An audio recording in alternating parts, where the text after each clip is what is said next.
Hi, Eugene here. We're splitting up the Force of the Dead episodes because we just had so much to talk about. There was also nothing I wanted to lose on this one either, so this was the easiest decision to keep it all and split up into 2 episodes. Here is part 1. Enjoy! Welcome to Who Knew. We are fans of the current series of Doctor Who, and here we discuss our likes, dislikes, and insights into the modern regeneration of the show. Subscribe, review, and listen to us on iTunes and Stitcher, or our YouTube channel, youtube.com/WhoKnewPodcast. All our episodes are on WhoKnewPodcast.com. You can leave comments there, or email us at WhoKnewPodcast@gmail.com. We also have an Instagram and Twitter account. Tweet at us at WhoKnewPodcast, and find us on Facebook. Today's episode is Forest of the Dead, episode 9 of season 4. Donna has been saved, but has she survived? Meanwhile, the Doctor and River are on the run from the Vashta Nerada in the library.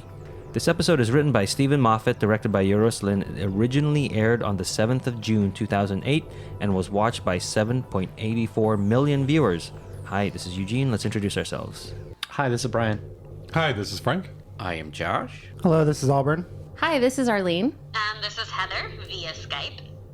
Cal is watching the library on her television. She switches channels from River and the Doctor running from the Vashta Nerada to Donna being brought to a mental institution. Donna doesn't understand where she is until Dr. Moon shows up and tells her that he has been helping her since she arrived. They go for a walk, feed ducks, and meet Lee McAvoy. It's all very disjointed for Donna, as if she just jumps from one thing to another without transition until Dr. Moon creates that knowledge. And then she remembers. Donna and Lee go on a date, get married, and have kids. 7 years have gone by and Dr. Moon visits Donna to check in on her. He is happy with how she has integrated and, for a second, phases out and is replaced by the Doctor, who is trying to reach her. Dr. Moon tells her to forget, and she does. I forgot that at the beginning, the doctor tells her that he's been treating her for 2 years. And then you remembered. Yes.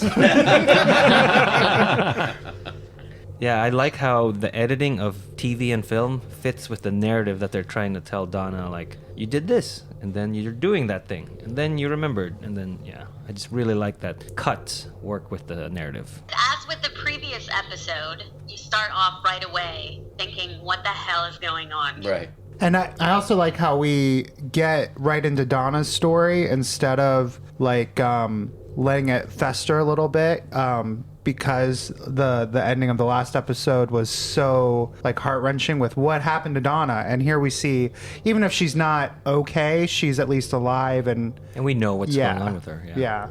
I thought it was interesting that the doll that her daughter Ella makes doesn't have a face, because the face, I guess, is being used somewhere else.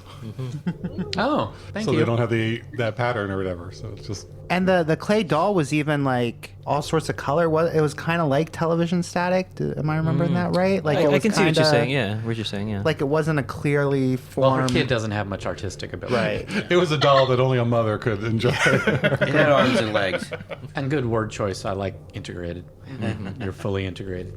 And Eugene, the cutting of this, a more recent example, it's Thor Ragnarok. Thor Ragnarok uses a kind of similar style, not with the time jumps, but with some fun elements between Doctor Strange and Thor moving to different areas. Yeah. Yes. And this is like an inspiration of that, like the unconscious moving. Yeah, different planes and things.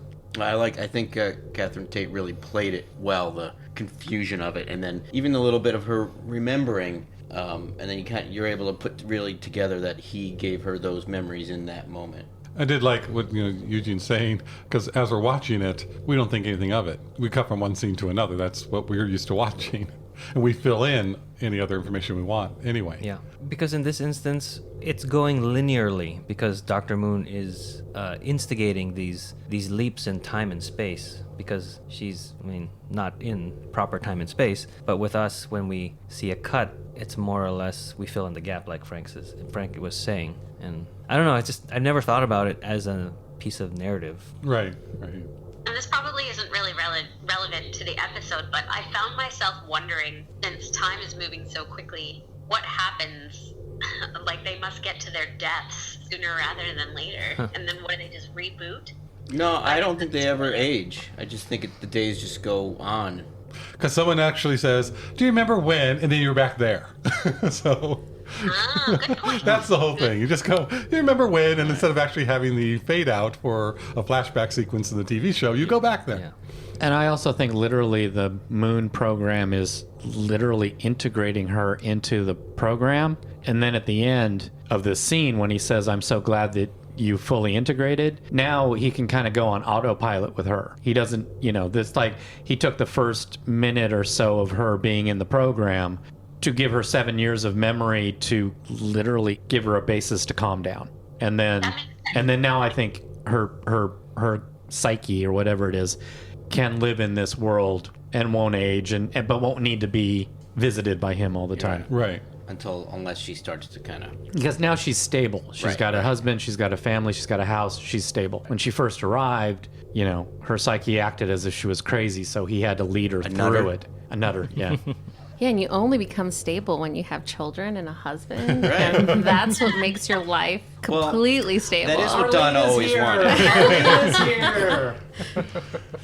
The only time that I remember in my film school stuff is the French film last year at Marienbad, where it's the dream likeness of that cutting from different. It's not matching. I just remembered that. That's a good pull. Okay. I'm nodding, everyone who's listening. Do you know what last year Marienbad inspired feature film-wise? Just basically a remake. No. 12 Monkeys. It was a remake That's the other one. No, it's La Jetée. I'm thinking of La Jetée. La Jetée, yeah. I actually hate last year Marienbad, come to think of it. They made us watch that thing so many times. I mean, it was so much like a dream, I fell yeah, asleep. no, you're right. I'm still nodding, but for different reasons now. Now I'll shake my Now you're head. nodding off. Yeah. There you go. Back at the library, the group huddle in a patch of light to rest from Proper Dave chasing them. The Doctor's Sonic is acting up and River hands him hers to use, which he realizes is just an updated version of his own screwdriver. He can't believe he would ever give anyone his screwdriver, and they begin fighting like an old married couple. River says that someday he will trust her completely, but she needs him to trust her now. She leans over and whispers something in his ear. He looks at her in shock and agrees to trust her. I like the music cue we get here. It's the Doctor's theme. The haunting, very, very haunting like the version. updated version for season 4. Yeah. It's interesting how she knows what she needs to say to get the Doctor to trust her. She knows. She knows like it's going to work. And yeah, she's still sorry. She's like, "I'm very sorry for what I am about to do." Just saying his name, she has to apologize for it. It's interesting. It really adds a level to the mystery of the Doctor. And I hope we never get a name. Yeah. Ever, ever, ever get a name, because nothing will live up to Ralph. I agree with you. Watching it, knowing what she whispered this time, I got much more emotional than the first time. The first time I watched it, it was more of a mystery, like, oh, what could she have possibly, to put that look on his face. But now knowing it, I got real choked up when I watched it the other day. Not now. No, not now. Never in public. Never in public. Oh, I just said his name was Fred. Tiberius. Fred For Lord. everybody, but- No, it is odd going. You didn't know at the time what could she have said, because his reaction wasn't just shock. It was just. He's also it is- upset. right, but it's also great to see the Doctor having no clue what's going on. Yeah. You He's know? speechless. This is a bit of a spoiler for later on in the episode, though, because people who... Well, hopefully they've hopefully already they've watched already watched the it, yes. Right. episode. We should really do these at the head of the program. People aren't listening for 2 minutes, and then they watch a little bit of the show, and then they listen to us, and they watch a little bit of the show. Spoilers. But after the last episode, I was trying to watch this one more as somebody who was new, to it. So it's like, what is it that she could have said, knowing what it was, the name? But it's like, what was it? Because just watching his reaction, it's like, did he know at the time as an actor what she said? Oh, yeah. 'Cause it's the yeah, same well, it's in the episode. script. They specifically call it out later. Yeah, but when You said my name. We don't know what the but name I've heard, is. but- sometimes they just give pages. But I guess it's more American that you get pages of the script and you don't see the whole thing. And someone tells but me, just, No, I no, don't they think always they have the would've done that. read-throughs and they always have it. They had. Yeah, he would have known. Yeah, but it is just interesting his reaction, because even later when he says, "You know my name," there's only one time I would tell my name. There's only one name where I That's how I could. It's like, wow. I mean, Moffat's really putting a lot of mystery on the name, which he does. He likes to. Everything has to have a mystery. But I kind of like it. Her whispering to him is also the catalyst of. It's the first time we see the Doctor be the Doctor. Almost immediately after that, he has his moment of shock, and then he jumps right into problem-solving Doctor mode, which we really haven't seen at all in the last episode. Right, because that's what River was doing in the last episode. That's a great point. That's really good observation. I like that. Why they pay me the big bucks, guys? You could almost think of it like, in saying his name, she reminded him of who he was, and then he became the Doctor again. Yeah. Well, and at that point, all his doubt, all his anxiousness, all his worry went away. Because it's like, I don't know who you are, but it doesn't matter now. But he doesn't have to worry about her. Right, I don't have to worry that's about one her. thing I don't have to worry about anymore, because he was obviously like, who the frig are you Right. for the whole first episode. I'm still thinking, are you the Master? Because the Master would know his name. But anyway. The master woman, right? Silly. The Doctor deduces that the interference to his screwdriver is a signal from the moon, which Lux tells him is the Doctor Moon, a program that maintains and protects the computer core of the planet. The Doctor taps into the interference and they see Donna for a moment. Anita, one of the group, interrupts saying she has two shadows. Everyone dons on their helmets and the Doctor realizes Proper Dave is now among them. They run again. I think it's pertinent to mention that when the Doctor sees Donna, it's that moment from the very beginning of the episode. Yes. When he appeared to her. Yeah, we're again paralleling the beginning of the first episode where we're seeing the mirror. We're seeing one thing from two different sides. So it's like it's paralleling. Yeah, that's true. Since in the first episode it was Cal, and this episode it's Donna. It's Donna, yeah. The first time I watched it, I did not get that it was Dr. Moon. Oh, I love I know Dr. it was Moon. Dr. Moon. I was like, okay, why they called that? Well, it's to take care of that, but they didn't take care of the core and stuff. But I just did not, for some reason, relate Dr. Moon to Dr. Moon. I did, because I remember thinking about his name a lot, like, oh, that's interesting, or being sarcastic. Oh, they cast a bald guy as Dr. Moon because his head looks like the moon. So. Did you notice his tie was very stellar? So it had a bunch of No, I didn't. Stars and moon. Did it things? really? Yeah. Oh, that's cool. That's Good another- on your wardrobe. Anita's performance when she realized she has two Yeah. shadows is Anita's great. amazing. Yeah, Anita's really, really Either good. all the actors were really good, or they had a really good eye drop Yeah. dispenser on the set. Everyone was crying. Yeah. Oh, okay. Everyone always was able to produce a single tear. Yeah, that's- just yeah. at the right moment.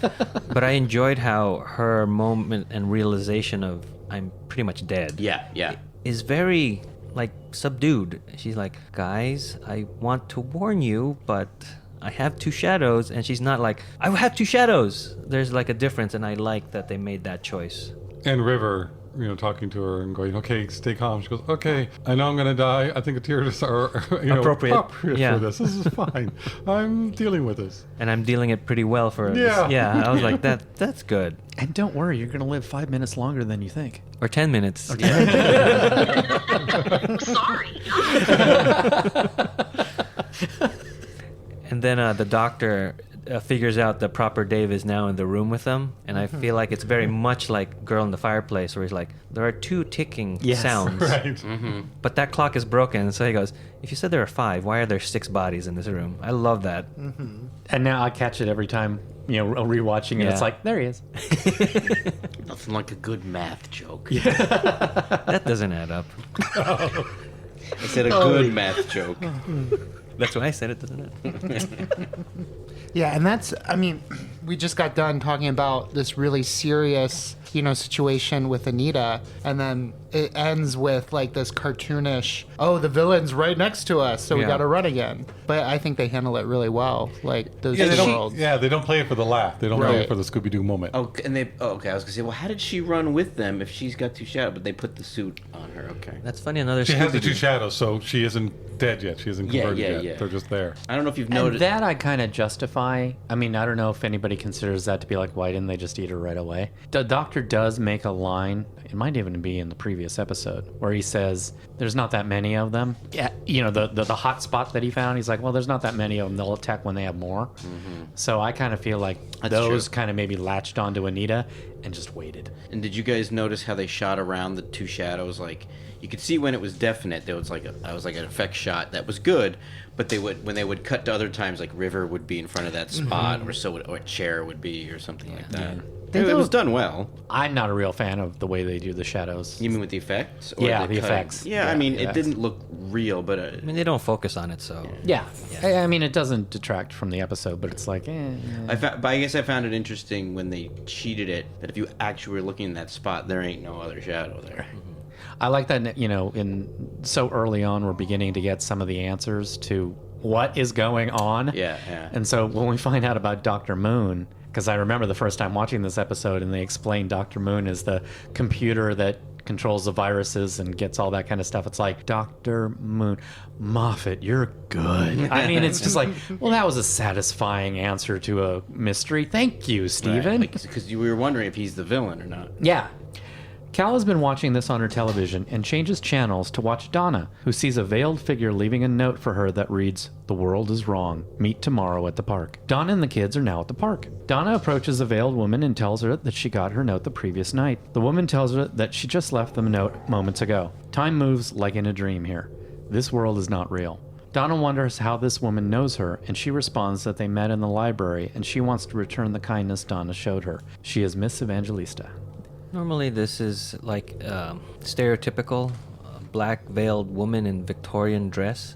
Totally works. Oh, yeah. It's like it explains very quickly that this is something kind of wrong, and we don't Out need of much. place. Yeah, we don't need much explanation. Just her wardrobe alone sells it. Anyone ominously standing outside a window, no matter what they look like, is step one. I forgot what I was going to say. I'll bring up the music is different here. It's very much like before we had all this orchestral stuff, and then now we have this feels artificial because it's kind of reversed and clipped. And I like that it's again another visual clue, and then now an auditorial like it clue. plays backwards, Yes. like in that last moment of a cut.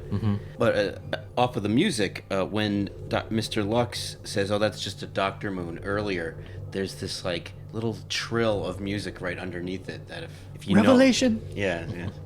I don't remember what I was going to say is I can't help it now, but now I see that costume and that veil, and there's just a part of me that's like, is that a lizard woman under there? I was gonna say the same thing. I'm Oh, like, good. did they write? Is the same person writing the episodes? Is there? He becomes the head writer Yeah. when she's a character. So I think he just likes the veiled Victorian look. Yeah. Well, I also kind of wonder, is it literally the same costume and they're just reusing the costume? Could be. I mean, that veil seems very, very dark in this. Like, Because they had to.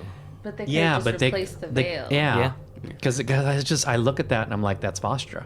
But to go off of But Vashta Nerada. Is that her name, Vashta? Look, it all comes around. I don't know. I'm trying to be positive. We haven't gotten there yet. But to go back about the dresses being reused, Donna's wedding dress is the same wedding dress from The Runaway Bride. But it's not Lance. So what? Lance. Oh, right. No, but it is with an L. Lee. Yeah. She has a type. Yeah. The silent type that doesn't speak. That's all men's type. The doctor stops to talk to the Vashta Nerada inhabiting Proper Dave, asking why they came to the library. They say that they hatched here and that the books are their forest. Other Dave pleads for the doctor to go when the doctor realizes Other Dave has also died. He escapes through a trap door. Of course, he's always near a door. I got a couple things with this scene, though. One, the doctor is a bit slow. Yeah, but he's in like realization mode, and this is a moment too where he does do a lot, where he's proud of himself for thinking of things, and Yeah, but the evil thing is approaching you slowly but surely. Yeah. You're not gonna, I mean, Oh, but he was it's a bunch of books. You're not around a forest, you're around a bunch of books. No, you're not around a forest, you're around a bunch of books. It's like Doctor. What do trees have to do with books? Exactly. And I guess that's only on repeat viewings, but it is just kind of like, no, but I think when you know what's going on, it seems really repetitive. But when you don't, I don't know. I feel like the Doctor in these 2 episodes is just slower for the. I just think the storyline. They just made Takes it them, Especially takes them a while to come around. come around. Especially yeah. since he knows what the Vashta Nerada are and what they do, so why wouldn't he think this was, But I guess he had that piece of information that, like, but they don't usually do this. Like, Yeah, and I mean, he actually literally is like, you aren't around a forest, you're around books. Yeah. And even that, I it remember- takes him another round of that Yeah. before he's like, oh. And he's usually in a rush and like trying to get things done, and he's usually running. He's not running in this episode. That's true. right. So it's very different from what the Doctor's character is like. And I think what it is, it's River Song just throws a wrench into the Right. whole- Yeah. I mean, he does tell, Vashta Nerada to use Dave. That's the voice that you're hearing is the person who was in there. You can connect to that and talk to me. So he is thinking. But again, that one was the same thing that I felt with Donna. It was like in the last episode, she was saying, well, why don't you know me? And what happens to me? And it's meant as a foreshadowing. It's meant for something else other than the dialogue. It's a bit forced. And this is a little bit similar to that in that you're just putting it in there. You're overwriting this part. Yeah. You got to make sure the kids Right. follow along. I think that's what he's doing at this And point. it could be maybe now that's even better because people go, well, what do books have to do with trees? Because everything's all downloaded and they read it on Kindle and things like that. Oh my god. He's also really slow in this scene because he somehow doesn't notice that the Dave that hasn't been eaten yet, allegedly, keeps repeating himself. Yes. Which in the exact same tone of voice. So. Yeah. He does it 3 times. I just, in this scene, every time I watch it, I just keep thinking, Dave's not here, man. And I keep thinking, these are the Daves I knew. But when the Doctor exits through that, let's say, trap door Why is there elevator a trap thing, door there? like, yeah, what is that doing there? But it reminded me of like Empire Strikes Back, because it cuts to that That's hazy. an exhaust port, so it's okay. But I'm saying it reminds me of that, and I was like, where's the Millennium Falcon to come up and get him? Yeah, it works so much better with Christopher Eccleston when he was, standing in front of the elevator and opens and he escapes that way. He just steps back. because it's the played same for type like of thing. comedy, Right. If it was like a dumbwaiter or something that you put books on. or like Because it even- opens to nothing. He just Yeah, falls. it's not even a door. And then he starts crawling along. I think Like the construction I-beam? beam. And Yeah. Well, then they cut to Cal, and she kind of Smiling. laughs. Yeah. The way I kind of interpreted that was like, because I laughed because it was so silly, and like, because it was making fun of it like an action movie, and then she laughed, and I was like, oh, maybe that's what they're doing is like they're turning this into like a TV show for her. Yeah, and I had that It note. does, yeah. yes. Yeah. Like a cliched TV show Yeah, as yeah. opposed to. That's what I mean. Yeah. With thrilling soundtrack. too. Yes. There's a lot of really action-oriented music over them figuring stuff out. I noticed in this episode, they're not running all that much, but they're doing a lot of thinking. And when they're thinking and getting excited about thinking, they're playing music like they're running away from a monster. So I thought it was very effective. In the last episode, at the very end, they're running, but they don't have a lot of room, and it's all that fake running that you have Yeah. 2 feet, and you have to run like you're sprinting, and it just looks really bad. So I think that's why they didn't put a lot of running in there. They want you to think that they're running a lot because they keep talking about running. I did like the exteriors a little bit before this scene where we see them running composites, through like the those things? hallway. Yeah. Yeah. It wasn't the best, but it was still fun. They were trying. It was It was nice to see. Scooby-Doo. A little bit, yeah. But it was nice to see the sense of scale. Yes. Which reminded me of more of Empire Strikes Back when they're in Bespin. Yeah. And that kind of, they put in with a little map work around them, and they're running along big corridors. Or Cloud City, as some call it.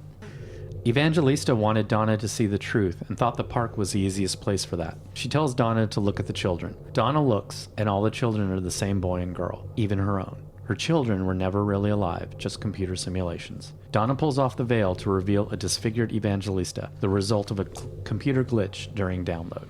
When I watched this for the first time with my nephew, he screamed. Yeah, I could see that. Well, also too, Excellent. it was also the reaction of Donna and the girl Cal. made it that much Yeah. more scarier. And I thought that if a kid was watching this, it would be scary. I mean, it didn't help that we just watched The Ring previous to this. Just kidding. Did they scream at Evangelista's face or at Yeah, the at the multiple face. kids? Yeah.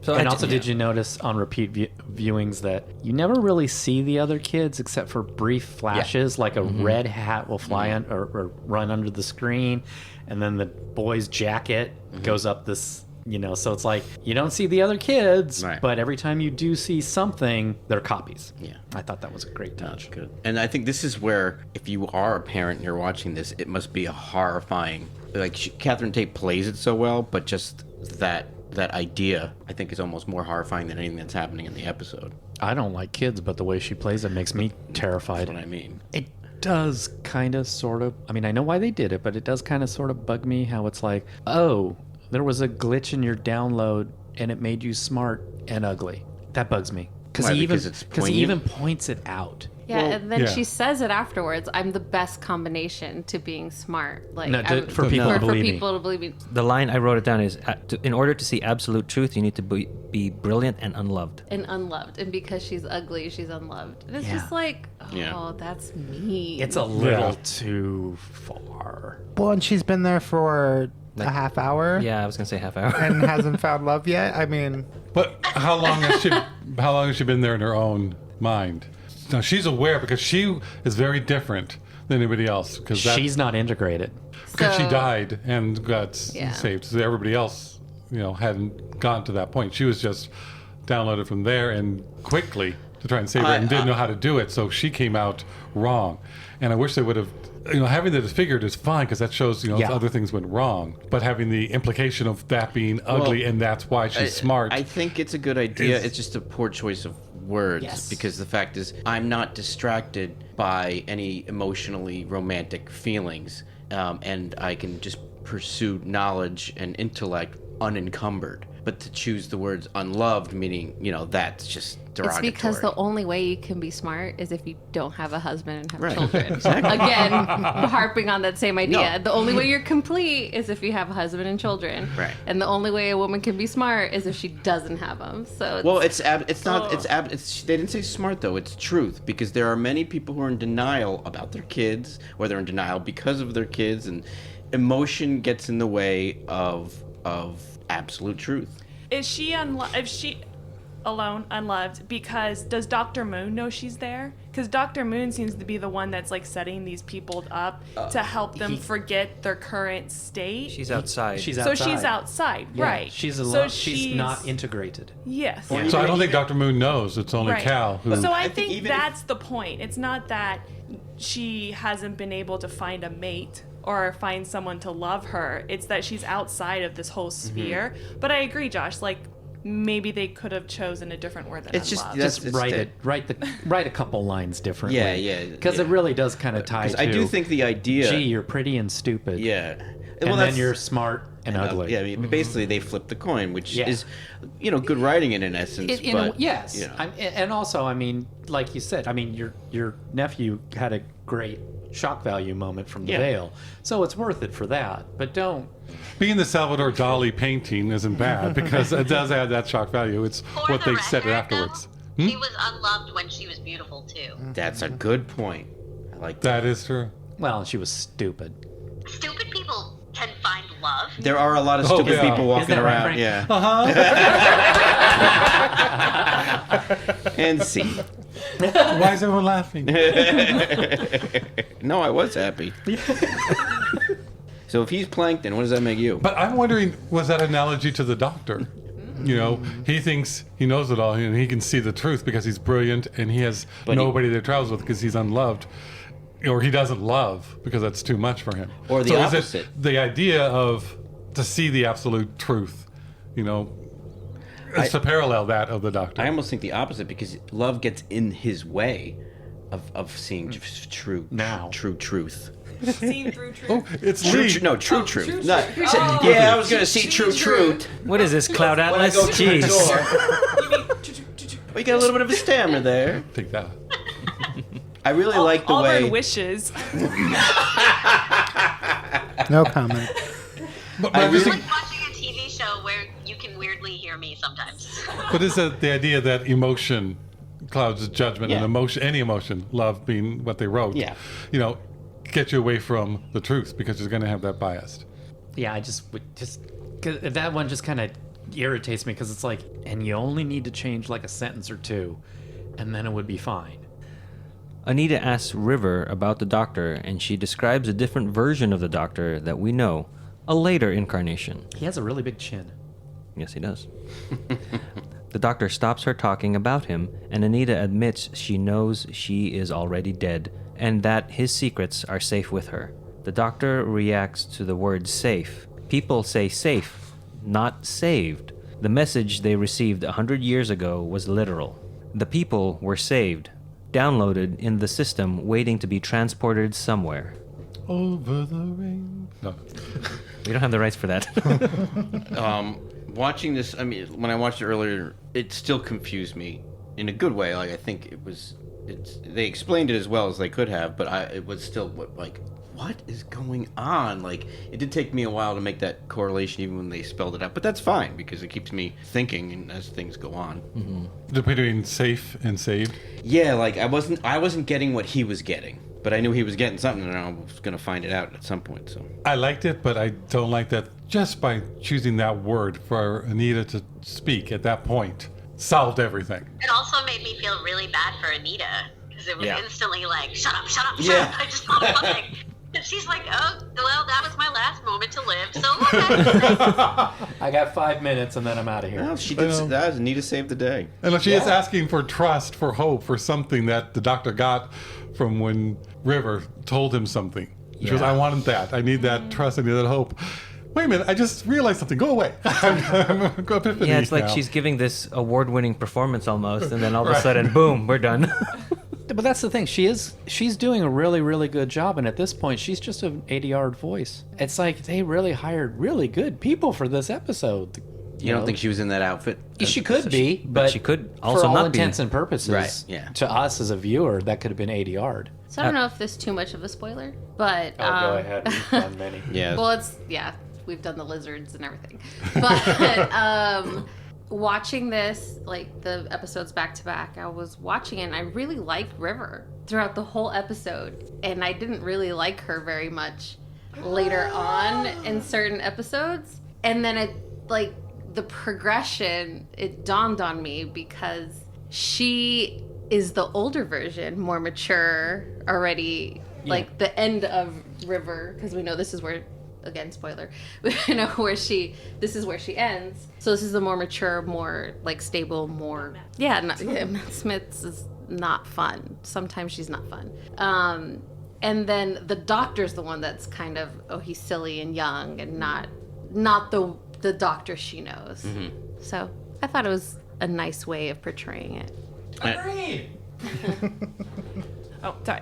And it goes back to what I was saying in the first episode. What I liked about this, it's not retconning because they did this episode first before all those later episodes where River Song is younger and meeting the doctor and getting to know the doctor for the first time. So it just gives me chills that they were able to pull this off and then bring River Song back and us watch her whole story in reverse. Or I still don't really understand it. Like, you can show me all the River Song flow charts that you want, and I still really won't understand it, but it's cool nonetheless. Because it is, spoiler that we're talking about with what's coming up with River Song, but it's also not because she told us she's had all these adventures with the doctor. Mm-hmm. So it's kind of, we get to see it. But it's one of those weird spoilers that really doesn't spoil it. Yeah. I did want to say real quick, when you were talking about not liking River, for me, there are some River episodes that I do not like, but I always like River. I don't think there's ever been an episode where I haven't enjoyed a scene with River, even if the episode is not good. And that might be it. It might be the fact that I don't really like the episode, and then I didn't feel invested in River. Yeah. For the last episode when we were talking about this, that pretty much everybody here loves Alex, the actress, and thinks she does great with River, and it was the writing that a lot of people didn't like for other episodes. It's kind of like they know their character, and she does the character really well. But I was like, sometimes it's the writing or the story that lets it down, but we think that she does really well with this character. Evangelista tells Donna that her physical form is stored in the library as an energy signature. Donna asks who created this world. Cal presses a button on the remote, causing Donna's daughter to hurt her knee, distracting her. Evangelista reminds Donna her kids aren't real. Donna argues they are real and takes her kids home. Cal starts yelling at her TV, and her father comes over. She yells at him and presses another button, and he disappears. Dr. Moon tries to comfort her, but she makes him disappear too. I love when Donna realizes that this world isn't real. But I've been dieting. She delivers that well, and I would feel the same way. Yeah, it's nice that all this heavy stuff that we're being given, and then that moment of levity is very welcomed. Yes. But I didn't know, it's like having her dad disappear and Dr. Moon disappear. It was odd because you feel like, are they real? Is any of this real? Mm-hmm. Yeah, it does seem like it kind of comes out of nowhere, but if you can't rationalize Yeah, it. once you think know about what's going on, it makes more sense. I mean, she just turned them off at the moment or whatever. But Yeah. when you don't know what's going on, it's like, what the? Yeah. And it was like her dad was just a computer program, is what I'm taking. Yes, he how I was. took it. That's yeah. how I But I took thought it. Dr. He's- Moon was more than that. He's That's the why Dr. that kind Moon. of Yeah, shocked. he is. He'll- But but that he's- would shocked me going, he's gone too. Yeah, she shut him off. She See, I didn't get that he she shut him off. integrated herself. She blocked him. You know, she blocked the connection. She but blocked the I connection, didn't get that yeah. at the time going, was he just a computer part of, computer program? and I think it's just because she's freaking out because Yeah, her whole world is. yeah. I I don't wonder how want many. to. I don't want to say because we haven't gotten there yet. I wonder how many kids watching that scene like saw her turn off her dad and then just slowly looked at their parents, picked up the remote and got really disappointed a second later. No. But I like how she immediately regrets doing it. Yeah. Because, I mean, like, as much as we fantasize about doing that when we're young, I think we would immedially regret it as well. Just like Home Alone. Yes. Also made me think of the cornfield from Twilight Zone. Remember the episode where I can't remember that one. Billy Murray was a little kid, creepy. Yeah. and when he get upset at somebody, they go to Oh. the cornfield rather than killing them. I remember that one from the movie when they made We it did different. it, yeah. Fine, I'm old. No, I'm just saying. Hey, I used to watch I Love Lucy all the time. Not when it was live. That's Dr. Moon at this point also says, I think this is part. You've forgotten. You're the one who saved all these people. Yeah. Just telling about it. So It's just nice on repeat viewing so you Yeah. can see that he's trying. Dr. Moon is like reinforcing the motivation of Cal. Yeah, like once you hear what Mr. Luck says later on in this episode, what he said just then, it's a good thing. Like they're trying to take care of her. So does Cal's tantrum, that is what initiates the self-destruct? Because she's Yes. like throwing a tantrum, and so the whole, right? Like, Right. because That- she's yeah, which the is the next part that we're computer gonna- system that's keeping the library. Okay, Yeah, I wasn't 100% sure on that either. cool. Yeah, I mean, like this whole other world that Cal lives in that was created is like one of those mysteries in these two episodes that I don't know if that it keeps you, as a viewer, keeps you on your toes or just keeps you engaged because it's like non-stop, and it's almost like too many mysteries. But And that's the interesting part when you watch it again with Dr. Moon, because he's trying to get her to remember. It's like she thinks she's just a little girl, that's her dad, they're going to eat and all that. But he keeps going, the last episode, he says, everything you know is a lie. right, This yeah, world isn't So he real. flips You're it. going to have a hard time with this, but you have to remember, you're the only one who can save these people. The shadows are real. And he's trying to get her to Right. remember because she had Right. forgotten what's going on. And so during all this, she's freaking out because she's starting to remember, and I could just imagine you're remembering two different lives. Merge those two, and it's like, no, this is all wrong. Something is really weird. And if you don't So- calm down, all 4,122 people are gonna die. And it's the 4,000 people, the 4,000 files that's screwing her up. It's too much. It wasn't built for that, so it's chaotic, and that's why when there's no one in the library, Dr. Moon is there saying, no, everything's fine. Don't worry about it. Don't worry, because he's the program trying to calm her down and make her be okay. But then when people show up in the library and are in trouble, now he's switched to, you have to remember because you can save these people. And it's all because the computer's not functioning properly because it's got too much stuff in it. Like, not enough RAM. Yeah. When you're running too many programs. All those minds. All those minds, yeah. Feels like me. Which the doctor says is basically what's going on in his head all the time. Yeah. So it's like the spinny wheel of death on your Mac. Yes. Alarms blare around the doctor as an auto-destruct is initiated due to Cal's mood. Lux says they need to stop it, and they must get to the main computer at the core of the planet where he will show them Cal. They descend on a gravity platform. Meanwhile, Donna and her kids arrive home and she puts them to bed. They worry that they don't exist, and then they disappear. Donna's scream is awful. It just tears at you. She does that. Like the previous episode when she's in pain beaming out. I bet you that a lot of parents who watch the episode, that sequence with the kids in the bedroom is heart-wrenching for them. Well, it's also terrifying because little kids with British accents are horrifying. Always It's asking if just, my goodness. always asking if I'm their mommy.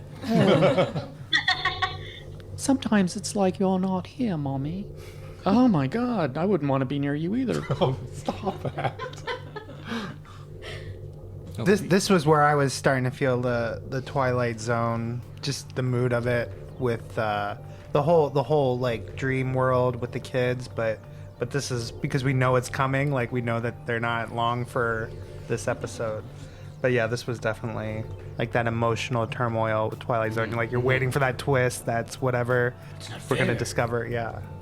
And Evangelista had told her, you don't believe it anymore, and that's the only thing that was keeping the kids. They're going to lose them soon, and so she knows then it. what's ironic is the kids actually convince her, Right.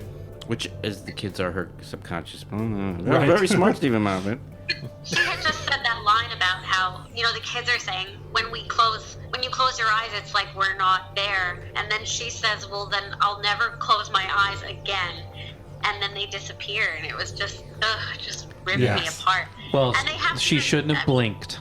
That's right. That's what happens when you blink. Bad Don't things blink. happen. Never blink. This episode brought to you by Blink and Bausch they're and dead. Lomb. Maybe she missed that episode, okay?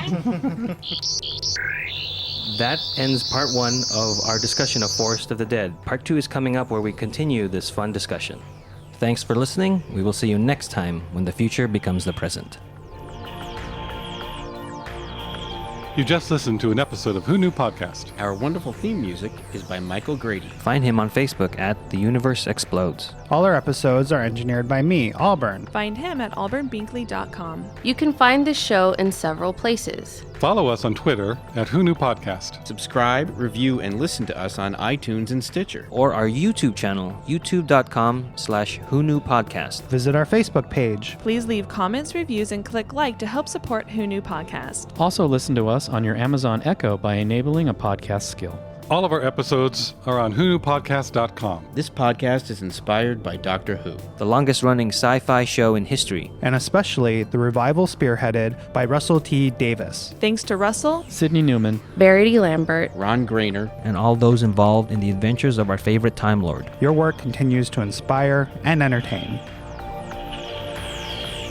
Thank you. Frank Hey, who turned out the or lights? Brian. Hey, who turned out the lights? Sounds good. Frank? Frank is talking now, so you be quiet, because I am talking. And this is how I'm going to talk. Good. Josh is ghosting. Wait, how's that any different? Wait. How's my voice sound? Like, Can you go a little more Kathleen Turner with your voice? Oh, I don't know if that's a good thing. No, I'm just teasing. Kathleen Turner and Romancing the Stone, not on Friends. Okay. That's loud. Yeah, let's take that after that. Usually it doesn't get that low. Airport. It's Harrison Ford. Or John Travolta. Heather? What? Oh, I thought you You were. look really still, so we thought you were frozen. No, I thought you had something to say. Sorry. That's not what happened. What is the old Doctor Who that you were mentioning just a second ago? It's the haunting choir. Oh. And now it's orchestral. That's not good. Shut up.